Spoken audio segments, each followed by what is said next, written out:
పురాణాలకు ఇతిహాసానికి మధ్య ఉన్నటువంటి తేడా ఏమిటి? వీటికి ఉన్న ప్రత్యేక లక్షణాలను ఎలా విశ్లేషించుకోవాలి? ఇతిహాసం అనే పదం ఎలా వచ్చింది అంటే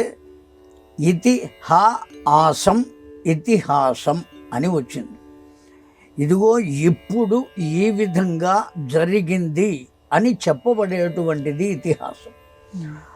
ఒక రకంగా పూర్వపు చరిత్ర. ఇప్పుడు జరుగుతున్న దాన్ని మనం చరిత్ర అంటున్నాం, హిస్టరీ అంటున్నాం. పూర్వకాలంలో ఇది ఈ విధంగా ఇలాగే జరిగింది అని చెప్పబడేటువంటి చరిత్ర ఏదైతే ఉంటుందో దాన్ని ఇతిహాసం అని అంటాం.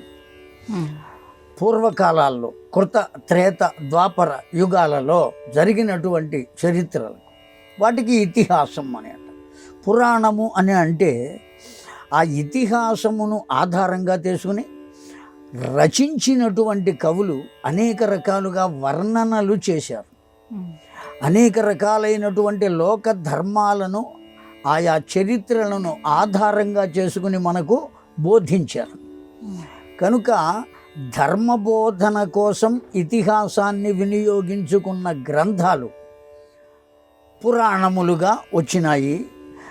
జరిగినది జరిగినట్టుగానే చెప్పినటువంటివన్నీ కూడా ఇతిహాసములుగా చెప్పబడినాయి. ఇతిహాసానికి పురాణానికి ఉన్నటువంటి తేడా అది. పురాణం ఏ విధమైన స్థితిని కల్పిస్తుంది అంటే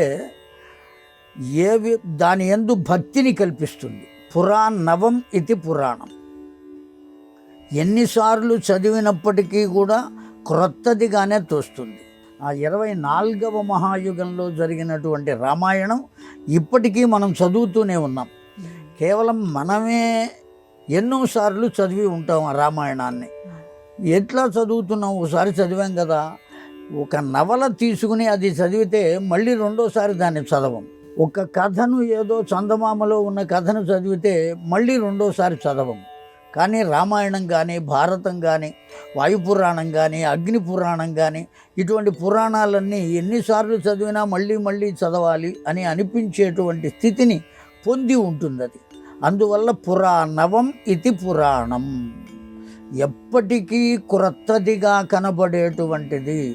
అంతేకాదు, ఇంకో విశేషం ఏమంటే మనం ఎన్నిసార్లు చదివితే అన్ని క్రొత్త విషయాలు ఆ పురాణం నుంచి మనకు అవగతం అవుతాయి. గతసారి మనం చదివినటువంటి విషయాలు మరుగున పడినా ఇప్పుడు మళ్ళీ క్రొత్త విషయాలు దాంట్లోంచి బయటకు వచ్చేటువంటి అవకాశం ఉన్నది. అటువంటి గ్రంథాలు ఏవైతే ఉన్నాయో వాటిని పురాణం అన్నాం. ఇతిహాసం ఎప్పటికీ ఒక్కటిగానే ఉంటుంది, దాంట్లో మార్పు అనేటువంటిది ఉండదు. ఎప్పటికీ ఒక్కటిగానే ఉన్నప్పటికీ మళ్ళీ మళ్ళీ చదవాలి అని కూడా అనిపిస్తుంది ఇతిహాసం కూడా. కారణం ఏమంటే ఈ యుగానికి సంబంధించింది కాదది. కృతయుగానికి సంబంధించినవి, త్రేతాయుగానికి సంబంధించినవి, ద్వాపర యుగానికి సంబంధించినవి. అవి కూడా ఆనాటి చరిత్రలు. ఆనాటి చరిత్రలు ఈనాటికి మనకు ఇతిహాసాలు అయినాయి. అవి పురాణ గాథలు కనుక ఇతిహాసం అన్నారు. ఖచ్చితంగా ఈ విధంగా జరిగి తీరింది అని. ఇంకో సందేహం కానీ ఏది ఉత్పన్నమయ్యేటువంటి అవకాశం ఇతిహాసాల వల్ల లేదు. పురాణాల్లో సందేహాలు ఉత్పన్నం అవుతూ ఉంటాయి. ఆ సందేహాలు తీర్చుకోవడానికి మళ్ళీ పెద్దలే మనకు వాటికి సమాధానాలు కూడా చెప్పారు. కనుక ఇతిహాసం ఆ విధంగా ఉంటుంది, పురాణం ఈ విధంగా ఉంటుంది.